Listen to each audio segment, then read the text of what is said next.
നമ്മുടെ കേരള കോൺഗ്രസിനെ സംബന്ധിച്ച് ഇപ്പോൾ ചെയർമാൻ 2-3 കാര്യങ്ങളിൽ ചെറിയ കാര്യങ്ങളാണെന്ന് നമുക്ക് തോന്നാം, പക്ഷേ വളരെ ഗൗരവമുള്ള 2-3 കാര്യങ്ങൾ ഈ പഞ്ചായത്ത് നമ്മുടെ പ്രദേശങ്ങളിൽ ചെറിയ ഇടങ്ങളിലെ സംബന്ധിച്ച് 2-3 കാര്യങ്ങളിൽ അദ്ദേഹം ഇടപെടുന്നുണ്ട് വളരെ ഗൗരവമായിട്ട് തന്നെ.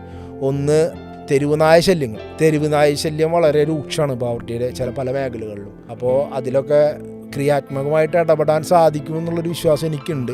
കാരണം നമ്മളിപ്പോൾ രാവിലെ പണ്ടൊക്കെ പുലർച്ചെ കുർബാനയ്ക്കൊക്കെ പോയിരുന്നവരിപ്പോൾ ഈ തെരുവ് നായകളുടെ ശല്യം കാരണം ഒട്ടും പുലർച്ചെ കുർബാനയ്ക്കൊന്നും പോകാൻ പറ്റാത്ത രീതിയിലാണ് ക്രിസ്ത്യൻ മേഖലകളിൽ. അതുപോലെ ഹിന്ദുസ് ആയാലും പുലർച്ചെ അമ്പലത്തിലേക്കായാലും, അത് മുസ്ലിംസ് അവരുടെ പള്ളിയിൽ നിസ്കാരത്തിന് പോകാനൊക്കെ ആയാലും പുലർച്ചെ ഉള്ള പരിപാടികൾ വളരെ പേടിച്ചും വളരെ ഭയത്തോടും കൂടിയും പുറത്തേക്ക് ഇറങ്ങുന്ന ഒരു സാഹചര്യമാണ് ഇപ്പോൾ നിലവിൽ നിൽക്കുന്നത്.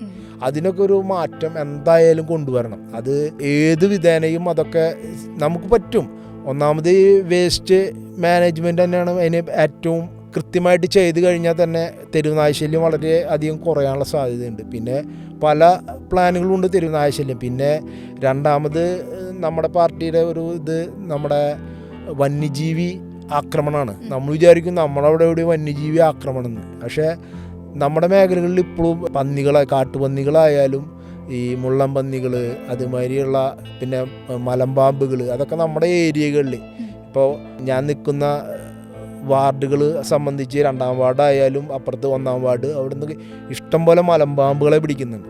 അതുമാതിരിയുള്ള വസ്തുക്കൾ ആ വെള്ളപ്പൊക്കത്തിന് ശേഷം ഈ ഒരു സാഹചര്യം വളരെ രൂക്ഷമാണ്. കാട്ടുപന്നികളുടെ ശല്യങ്ങൾ ഉണ്ടാകുന്നുണ്ട്, മുള്ളം പന്നികളുടെ ശല്യങ്ങൾ ഉണ്ടാകുന്നുണ്ട്.